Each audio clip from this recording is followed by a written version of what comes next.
hits. We all know what they sound like. Big hooks, memorable choruses, songs that feel so perfectly crafted to portray a certain emotion or feeling that they deserve to be heard everywhere. Yet sometimes a song has all of that, but for whatever reason, it never really blew up to the heights that it should have. So I asked you guys for some underrated songs that should have been bigger, and yeah, that's the prompt of the video. That's what we're doing. Let's get it started in here.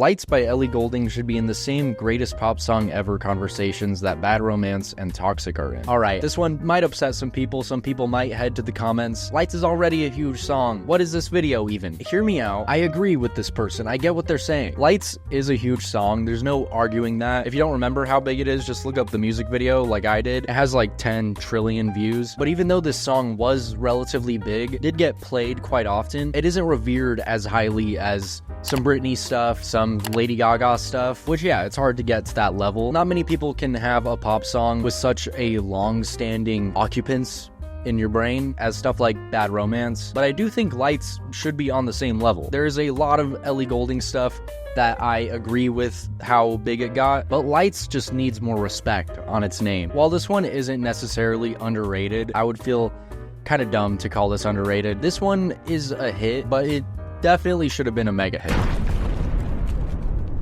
Bending Hectic by The Smile, or even just The Smile in general. More people need to see that Radiohead isn't dead yet. Well, I guess I was one of those people because this is news to me. I mean, I was never a huge Radiohead fan. They blew my mind when I listened to them in high school, as I think happens to most people, but I had honestly no clue that old Tommy had another band. Yeah, you're right.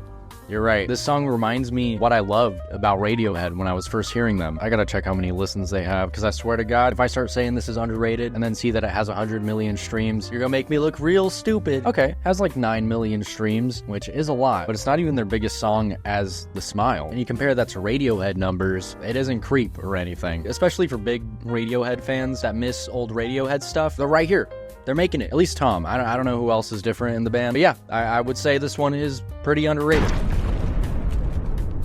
Bro, how do I find a doctor? You know, I'm starting to think you guys need a doctor with these random things you keep asking me. Luckily for you though, today's video is sponsored by Zocdoc. Zocdoc is a free app and website that helps you find and book high quality in-network doctors so you can find someone you love. With more than 150,000 providers across the US, they've got everything from dermatology to dentistry, primary care, eye care, and over 200 others that you can easily search for by specialty. You can even look at thousands of verified patient reviews to give you a better sense of who your doctor is before you decide to commit to actually booking an appointment. Maybe they hate small talk just as much as you and actually take your concerns seriously. You can also see their real-time availability and book instantly, with a lot of appointments happening within 24 to 72 hours, sometimes even the same day. And if you don't want to go in person or just can't find the time, video visits are an option too, which are so convenient and personally my favorite. I genuinely use Zocdoc all the time to book appointments, and my God, it has made going to the doctors so much better of an experience. Stop putting off those doctor's appointments and go to Zocdoc.com/blustre to find and instantly book a top-rated doctor today. That's ZocDoc.com/blustre. This message is sponsored by Zocdoc. Thanks, Zocdoc, and back to the video.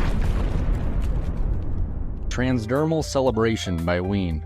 God tier song. Well, I sure hope this isn't a biased suggestion given the profile pic, but it's been a while since I've genuinely listened to some Ween, since I've weaned out. It is kind of crazy though that their only like huge hit is Ocean Man, which don't get me wrong, Ocean Man is great, but they have so much great stuff that sounds absolutely nothing like Ocean Man. I rest my case. This is so good. And you would never guess that they made the funny Ocean song. What does transdermal mean though? Is it something weird? Oh, it's not weird. It's not weird. I'm just dumb. New word in the noggin. God, this is so good though. It truly is a shame how overshadowed much of their discography is. People really don't even know how hard they could be weaning. Mr. Self-Destruct by 9 Inch Nails. Is this a pretty big song? Oh wow, I definitely thought this was one of their biggest songs. I mean, I would genuinely hope that anybody that's even somewhat interested in industrial rock has listened to this album, because if not, you're missing out. This song is such a good opener, too. Sadly, I struggle to see a world where something like this could really be a hit. There are quite a few 9 Inch Nails songs that have achieved kind of mega hit status, but I don't think anything this crazy. I think in the perfect utopia where everybody is open-minded to music, this could be a mega hit. You can play on the radio every morning, driving your kids to school, Mr. Self-Destruct. Shopping at the mall, Mr. Self-Destruct. Having a picnic at the park, Mr. Self-Destruct. That would be ideal. It'd be a hell of a lot better than having to hear Ordinary so often. God, I hate that song. Look, I agree with you, but the world might not be ready for this one.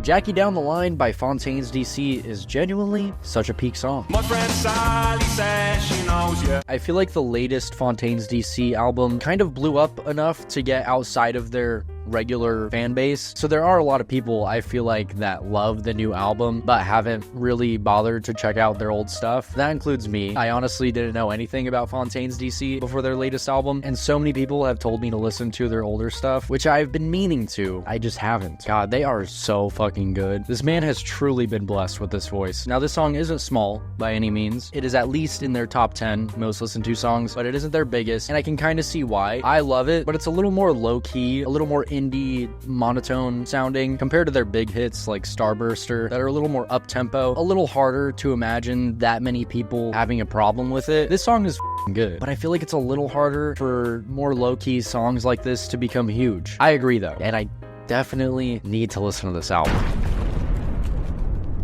Motherboard by Daft Punk. Such a beautiful instrumental song that seems to get overshadowed by Get Lucky and Instant Crush, which are bangers, don't get me wrong, but Motherboard deserves its flowers as well. Ooh, Motherboard, my favorite song, named after a part of a computer.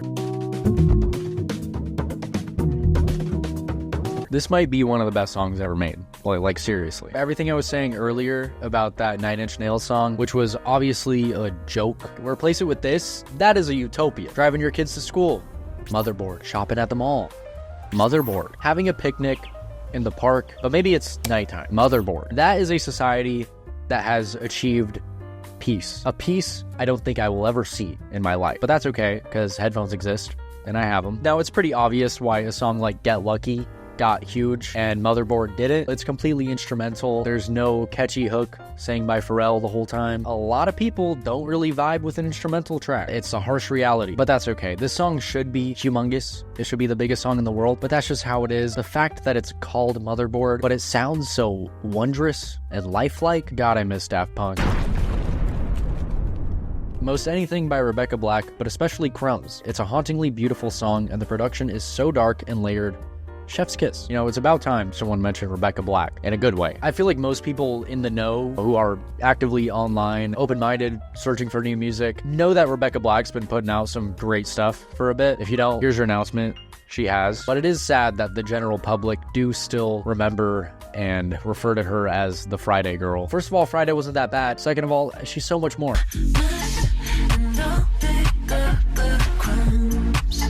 Yeah.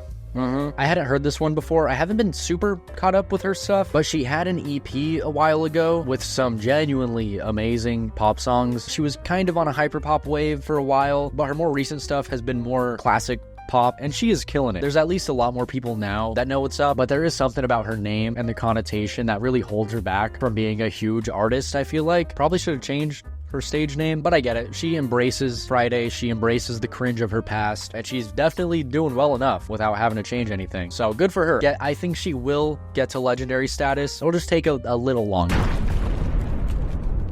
Whatsername by Green Day is probably their most underrated song. It's absolutely incredible. I will say I don't claim to be a huge Green Day fan. I don't dislike them or anything, but I haven't seeked out a ton of their stuff besides the obvious big hits. So we'll see if this is better than a September.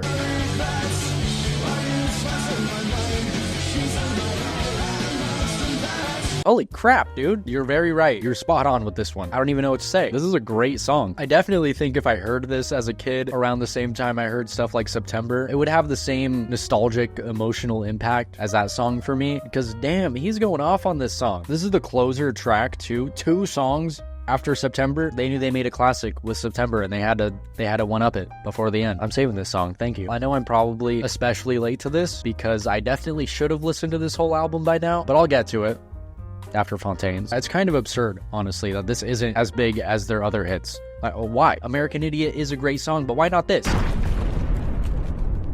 Electioneering is easily the most underrated Radiohead song. Is it really?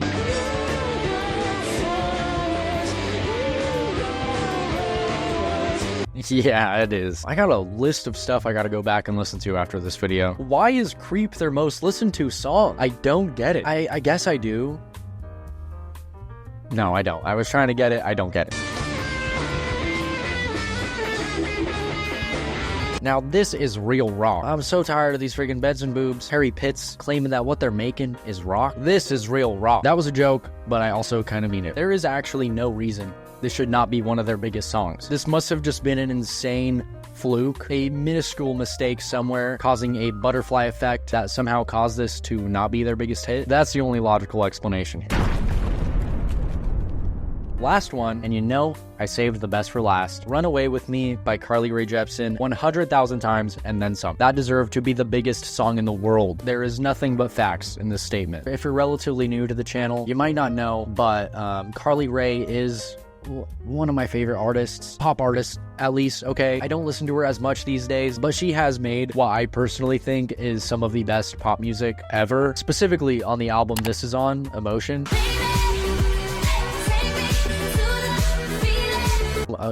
It's amazing. This one was a fairly humongous song, but you know what it didn't achieve? Something that none of her songs have somehow been able to achieve? Topping Call Me Maybe culturally. I do think Call Me Maybe is an incredible song and deserves completely to be her most listened to song, but it's completely transcended her image in a way that I have met very few people in real life scenarios that don't laugh and kind of scoff if Rae Jepsen is mentioned. Literally every interaction I've had regarding this, they respond, the Call Me Maybe girl? I've since found inner peace, but oh man, I used to be so annoying about that. She's made one of the best pop albums ever, and it's not the one that Call Me Maybe's on. Back to the song specifically before this becomes a hour-long video. There's plenty of songs on Emotion that I personally like more than this song, but as far as not being as big as it should have been, this is definitely number one. It was big enough that it was a hit, but this really should have been the song that culturally overtook Call Me Maybe for her. There is no reason Good Time should be bigger than this song.